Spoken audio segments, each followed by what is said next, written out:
e foi decisivo para o rumo da guerra. E em 1941 nós temos o ataque do Japão, né? O Japão, mais para frente eu vou mostrar, né? Os países do eixo e os países aliados.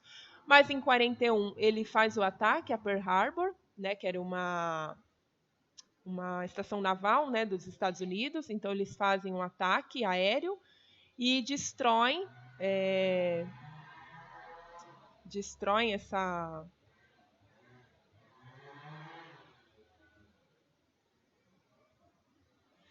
Bem, em 1941, os japoneses atacam Pearl Harbor. Bem, em 1941, os japoneses atacam Pearl Harbor. Então, Pearl Harbor, né, é uma base americana aqui no Havaí. Ó, ele fica, né, lembra-se que aqui continua, né, a parte asiática. Aqui temos a América, né, e aqui, né, dando a volta aqui no globo, nós temos a parte asiática. Então, o Japão, ele bombardeia, né, um ataque aéreo a Pearl Harbor, aqui no Havaí, e aí mata cerca de 2.000 americanos, deixa mais de 1.000 feridos. E aí os Estados Unidos, eles entram na guerra. Pouco tempo depois, a gente não vai falar nessa aula, né, mas pouco tempo depois, eles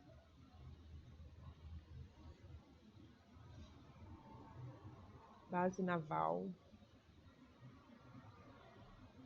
Bem, em 1941, o Japão ataca a base naval de Pearl Harbor, que fica no Havaí. Então, o Havaí, lembrando, né, um território dos Estados Unidos. Então, ó, ele dando a volta aqui no globo, né, nós temos a parte asiática e aqui a parte a leste nós temos a América. Então, eles fazem bombardeios aéreos, atacam essa base naval e deixam cerca, né, um pouco mais de 2.000 mortos e mais de 1.000 feridos. Então, os Estados Unidos, ele entra com peso, né, na guerra. Então, aqui nós temos os países do eixo, né, a Alemanha, Itália e o Japão. E os países aliados, né, os principais, né, Inglaterra, França, Estados Unidos e a União Soviética. Porém, temos aqui mais 25 países, né? Aos poucos, né, eles vão se adicionando, mas os principais são esses, né? Inglaterra, França, Estados Unidos e União Soviética. Então, os Estados Unidos e a União Soviética vão ser ali os principais, os que vão unir forças para derrotar, né, principalmente a Alemanha. Então, esses dois países vão ser decisivos para o fim da Segunda Guerra Mundial. Em 1943, como é de costume, né, a Itália declina. Lembra lá que na Primeira Guerra também, né, a Itália ela oscila, né, uma hora ela vai ali para um lado dos combates, aí depois ela muda de lado. E em 43 também a Itália, com o temor, né, com o agravamento da crise e o temor, porque começa a ficar estreita, né, essa. E aí, em 1943, a Itália declina. Então, a Itália decide se retirar da guerra. Lembra lá na Primeira Guerra, né, que ela muda de lado? Então, a Itália sempre indecisa, né? E aí, na Segunda Guerra Mundial, ela também vendo ali que a situação começa a ficar instável, aí gera um medo, né, na Itália e ela decide se retirar da guerra em 1943. E aí isso acaba enfraquecendo mais o eixo. Em 6 de junho de 1944, nós temos o que ficou conhecido como Dia D. Então, mais de 150.000 soldados desembarcam na França para resgatar, né, esse território, porque esse território estava sob domínio alemão. Então, eles desembarcam no território e, em pouco tempo, eles conseguem retomar esse território anexado pelos alemães. Bem, o anexo ele é invadido, né? Essa aqui é foto, né, do anexo onde estava a família Danny Frank, mais o médico, né, a família dos Van Dams. E aí o anexo é invadido. Eu não sei que parte da leitura vocês estão, né? Eu espero que vocês já estejam ali pelo menos na metade, né? Ou alguns já me escreveram, falaram que já terminaram a leitura. Mas quando o anexo ele é invadido, todos os integrantes ali é mandado para o campo de concentração ali na Polônia, em Auschwitz. Então aqui está uma foto, né, de alguns prisioneiros de Auschwitz. E desse campo de concentração, as irmãs, né, a Margot e a Anne, elas vão depois para o campo de concentração Bergen-Belsen. Então a mãe fica lá, né, a mãe acaba morrendo lá. e as duas vão para esse campo de concentração e é aqui que elas morrem, né? Então, primeiro elas contraem tifo. A situação nos campos de concentração eram degradantes, então as condições sanitárias eram muito precárias, eles passavam fome, tinham que fazer trabalhos forçados, então a saúde, não só delas, né, de todos os prisioneiros, se encontravam bastante debilitadas, e aí elas contraíram tifo, então que era uma doença comum que se contraria ali nos campos de concentração, era pelas condições, né, pela falta, né, de boas condições sanitárias, o tifo se alastrava rapidamente. Então elas contraíram tifo, a Margot ela faleceu primeiro e dias depois a Margot morreu. Então as duas morreram pouco antes desse campo de concentração ser libertado. Então pouco antes de acabar a guerra elas morreram. Então talvez se elas tivessem aguentado um pouquinho mais elas iriam sobreviver. Então em fevereiro de 45 elas morrem.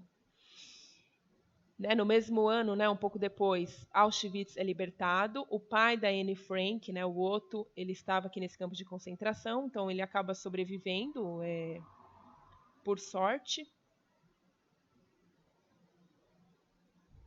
Bem, em 1945, o campo de concentração, o mais famoso ali na Polônia, o Auschwitz, é libertado, então o Exército Vermelho liberta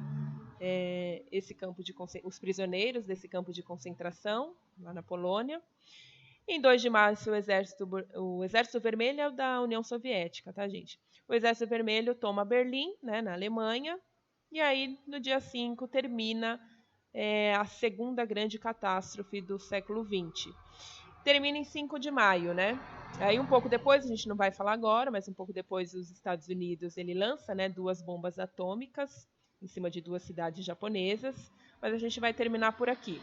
Eu passei uma atividade para vocês fazerem. Se vocês tiverem dúvida, mandem lá no WhatsApp ou por e-mail, né? Eu deixei o meu e-mail ali na atividade também.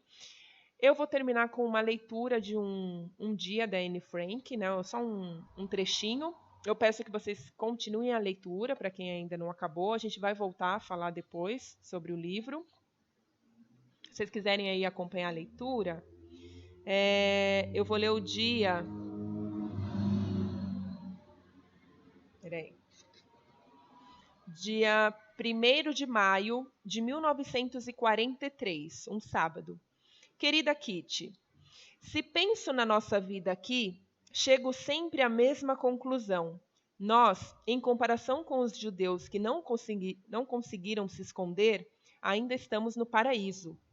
Mas, mais tarde, quando tudo estiver normalizado e eu puder pensar naquilo que vivi, ficarei admirada dos limites a que nós chegamos, especialmente nos nossos hábitos.